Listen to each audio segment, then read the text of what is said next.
Hello my dear students, welcome back to my channel UPSC aspirants. आप सब कैसे हैं? I hope you all are good and आप properly notes को revise कर रहे होंगे एंड प्रॉपरली अपने नोट्स बना रहे होंगे। सो लास्ट लेक्चर्स में हमने क्या कंप्लीट किया था? एनसीएम के बारे में कंप्लीट कर दिया था हमने। और आज का हमारा टॉपिक रहेगा Simon commission and Nehru report. अब देखते हैं साइमन कमीशन। पहले इनके मेंबर्स कौन थे वो देखते हैं। 7 मेंबर्स इसमें John Simon, Clement Attlee, Harry Lawson, Edward Cadogan, Vernon, Hartshorn, George Fox और डोनाल्ड होवार्ड। ये 7 इनके मेंबर थे। और साइमन कमीशन का जो ऑफिशियली नेम था वो क्या था? Indian statutory commission. Indian statutory commission official name इनका ये था। 7 ब्रिटिश एमपी थे इसके अंदर और चेयरमैन कौन था? John Simon. इसलिए इनके नाम पे क्या रखा गया? ये साइमन कमीशन। जो लॉर्ड बर्कर हेड थे वो कौन थे? सेक्रेटरी ऑफ स्टेट थे। Commission was prepared at conservative government at the time feared defeat by Labour Party and thus did not want to leave the question of the future of Britain's most prized colony in hands of Labour Party। अब जो commission है वो किसके? Commission was preponed at. Commission को किस पे preponed कर दिया गया? पहले ही ये मतलब जो कमीशन बाद में होना था वो उन्होंने पहले ही कर दिया। क्यों कर दिया? कंजर्वेटिव गवर्नमेंट की वजह से। उस टाइम पे लोग डरे हुए थे। किससे? लेबर पार्टी से डरे हुए थे। और and did not want to leave the question of future. और वो ये क्वेश्चन नहीं छोड़ना चाहते कि बाद में ब्रिटेन का क्या होगा, फ्यूचर में क्या होगा, क्योंकि ये इतनी अच्छी कॉलोनी है और ये लेबर पार्टी के हाथों में नहीं देना चाहते थे अपनी कॉलोनी को। अब इसमें इंडिया का क्या रिस्पॉन्स था साइमन कमीशन पे? Simon commission was against principle of self determination. India को लगा कि हमारे खिलाफ है साइमन कमीशन टोटली। क्यों? क्योंकि इस कमीशन के अंदर कोई इंडिया का मेंबर ही नहीं था। There was no Indians at all. और आईएनसी ने जब उनका सेशन हुआ था मद्रास में 1927 में, उन्होंने डिसाइड किया था कि वो साइमन कमीशन को बायकॉट करेंगे हर एक स्टेप पे। Even at every single step they boycott the mission. आप देखिए मुस्लिम लीग में क्या था? एक तरफ थे जिन्ना, एक तरफ थे मोहम्मद शाफी। जिन्ना ने तो बायकॉट किया जैसा डिसाइड किया था, बट मोहम्मद शाफी ने क्या किया? Not to boycott. उन्होंने मना कर दिया, मैं बायकॉट नहीं करूंगा, मैं तो इन्हीं को ही मानूंगा। किसको? साइमन कमीशन को, इंडियन स्टैट्यूटरी कमीशन को। फिर क्या होता है? और किसने बायकॉट नहीं किया? जो यूनियनिस्ट पार्टी थी पंजाब में, उसको कौन लीडर था उसका? सिकंदर थे, सिकंदर हया खान एंड सर छोटू राम। इन्होंने भी बायकॉट नहीं किया। और इवन जस्टिस पार्टी जो कि टीएम नायर एंड मुडालियर कर रहे थे लीड, उन्होंने भी बायकॉट नहीं किया था। अब देखते हैं पीपल का क्या रिस्पॉन्स था। जब ये कमीशन मुंबई आया 3 फरवरी 1928 को, तो क्या हुआ? पूरे कंट्री लेवल पे हड़ताल ऑर्गेनाइज करी गई। हड़ताल were organise at country level, national level. There were mass rallies held everywhere. Mass मतलब भयंकर लोग थे उसके अंदर, बहुत ज्यादा लोगों ने पार्टिसिपेट किया रैलीज के अंदर। हर जगह रैलीज निकाली गई इस कमीशन को बायकॉट करने के लिए। और कमीशन को क्या दिखाए गए? ब्लैक फ्लैग्स दिखाए गए थे। और इसको क्या बोला था? Simon go back, Simon go back. Nehru and Subhash emerged as leaders of the youth. और नेहरू और सुभाष किसके लीडर्स माने गए? यूथ के। ठीक है, वो यूथ के एक लीडर बन के उभरे। तो ये था पीपल का रिस्पॉन्स। अब देखते हैं इसमें गवर्नमेंट का रिएक्शन क्या था। देखिए गवर्नमेंट का रिएक्शन ये था, government restored the suppressive measures, all Congress leaders were beaten. क्या हुआ? गवर्नमेंट ने अपने हिसाब से मेथड्स लेने स्टार्ट कर दिए। भाई हम ये करेंगे तो होगा। उन्होंने कांग्रेस लीडर्स को बहुत बुरी तरह मारा और इतना लाठीचार्ज हुआ कि जो लाला लाजपत राय हैं उन पे इतना सीवियर लाठीचार्ज हुआ कि बाद में उनकी डेथ ही हो गई, वो मर गए, उनकी मृत्यु हो गई। अब 1930 में क्या हुआ था? साइमन कमीशन ने अपनी रिकमेंडेशंस दिए। क्या दिए? उन्होंने बोला पहला एबोलिशन ऑफ डायरकी, डायरकी का एबोलिशन हो जाएगा, खत्म हो जाएगी। और एस्टैब्लिशमेंट किसका करेंगे? रिप्रेजेंटेटिव गवर्नमेंट का करेंगे प्रोविंसेस के अंदर। सेकेंड था governor to have power in internal security matter. Governor के पास जितने भी अपने इंटरनल सिक्योरिटी के मैटर रहेंगे विद इन द प्रोविंसेस, वो सब उनके पास पावर रहेगी सोल्व करने की। थर्ड था the number of member in provincial legislative council to be increase. जो मेंबर्स थे प्रोविंशियल लेजिस्लेटिव काउंसिल के, उनको इंक्रीज किया जाएगा। फोर्थ था separate electorates to be retained. और सेपरेट इलेक्टोरेट्स को दोबारा लाया जाएगा, रिटेन किया जाएगा।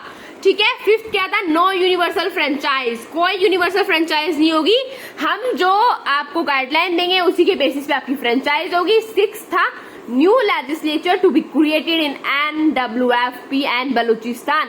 नए लेजिस्लेचर क्रिएट किए जाएंगे कहाँ पे? नॉर्थ वेस्ट फ्रंटियर प्रोविंस में और बलूचिस्तान में।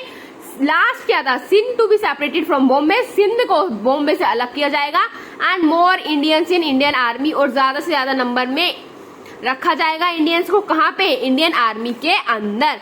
अब क्या होता है, INC convened all party conference in Feb 1927, ठीक है। अब इन्होंने एक कमेटी एस्टैब्लिश करी उस टाइम पे, किसके अंडर, मोतीलाल नेहरू के अंडर। इसके मेंबर इंपॉर्टेंट है तो आप ये याद रखना, तेज बहादुर सप्रू, एमएस एनी, ये लोकनायक बापूजी के नाम से भी जाने जाते हैं, मंगल सिंह, अली इमाम, शोहेब कुरैशी, जीआई प्रधान, जवाहरलाल नेहरू, सुभाष चंद्र बोस।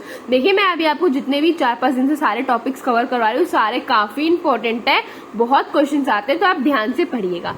ये कमेटी ऑर्गेनाइज करी गई। अब इन्होंने क्या सोचा, हम एक रिपोर्ट रेडी करेंगे, कब तक, अगस्त 1928 तक रेडी करेंगे। अब रिकमेंडेशन क्या थी नेहरू रिपोर्ट की, देखिए पहले था हमारा हाउस ऑफ रिप्रेजेंटेटिव और था सेनेट। सेनेट में 200 मेंबर थे, 7 साल के लिए थी ये, और हाउस ऑफ रिप्रेजेंटेटिव 500 मेंबर थे और 5 साल के लिए थी। Governor general would be appointed by British government but paid out of Indian revenues. अब क्या हुआ, गवर्नर जनरल तो अपॉइंट कर दिया ब्रिटिश गवर्नमेंट ने, जनरल तो अपॉइंट कर दिया, बट उसको पैसे कहां से दिए जाएंगे, उसकी सैलरीज कहां से दी जाएगी, इंडियन रेवेन्यू से उसकी सैलरीज दी जाएगी। Provincial legislature to have 5 years tenure, ये मैंने आपको बता दिया है। और प्रोविंस किस पे बेस एस्टैब्लिश होंगे, लिंग्विस्टिक बेसिस पे, मतलब लैंग्वेज के आधार पर अब स्टेट बनेंगे, प्रोविंसेस बनेंगे। State to be secular, state secular होना चाहिए, कि सबके अंदर है, नेहरू रिपोर्ट में जो पहले आई थी। एक सुप्रीम कोर्ट होना चाहिए, 19 फंडामेंटल राइट्स होने चाहिए, for means fundamental rights including equal rights to women, women को भी इक्वल का दर्जा मिलना चाहिए, इक्वल राइट्स मिलना चाहिए, यूनिवर्सल अडल्ट सफरेज होनी चाहिए, और रिलीजियस राइट्स ऑफ मुस्लिम्स होने चाहिए to be protected, and joint electorates होने चाहिए इंस्टेड ऑफ सेपरेट इलेक्टोरेट्स, ठीक है। Nehru report ask for reservation of Muslim in central legislative assembly as well in province.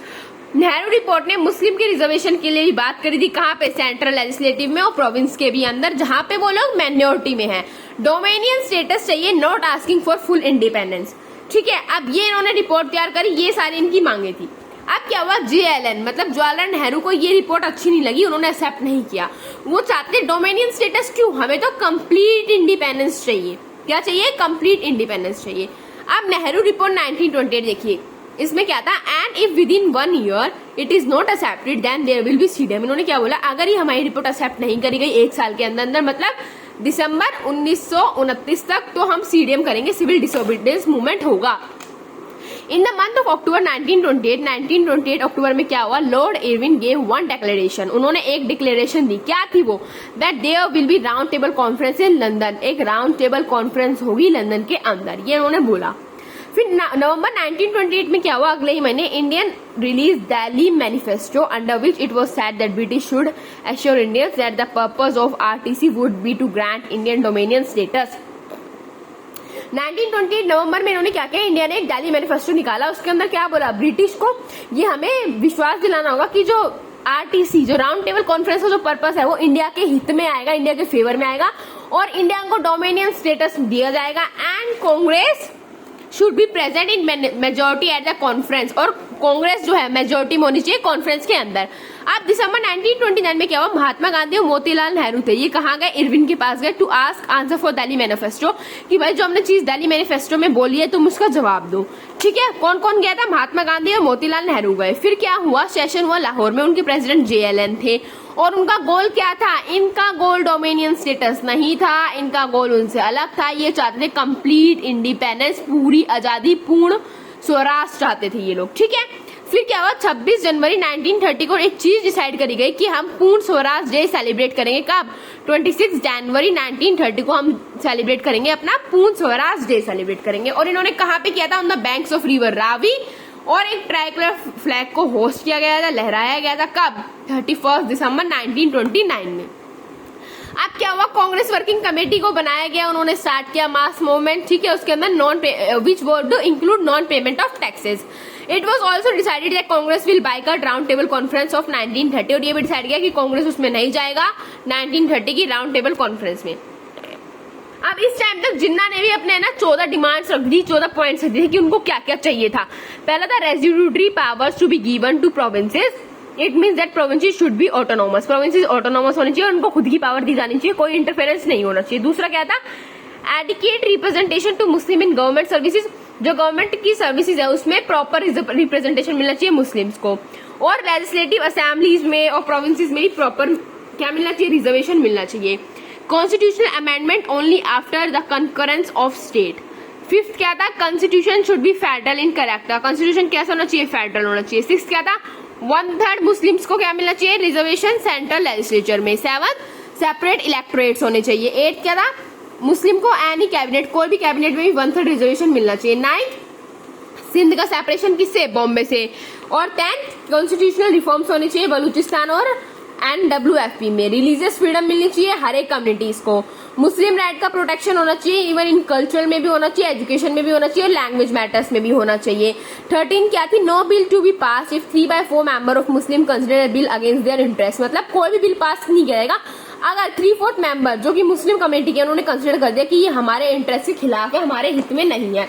And the last is any territorial redistribution should not affect Muslim majority in Punjab and Bengal. कोई भी तुम territory का redistribution करते हो, दोबारा से डिस्ट्रीब्यूशन करते हो, वो जो मुस्लिम मेजोरिटी पंजाब और बंगाल में उसको अफेक्ट नहीं होना चाहिए। तो ये क्या थी, जिन्ना की 14 डिमांड थी।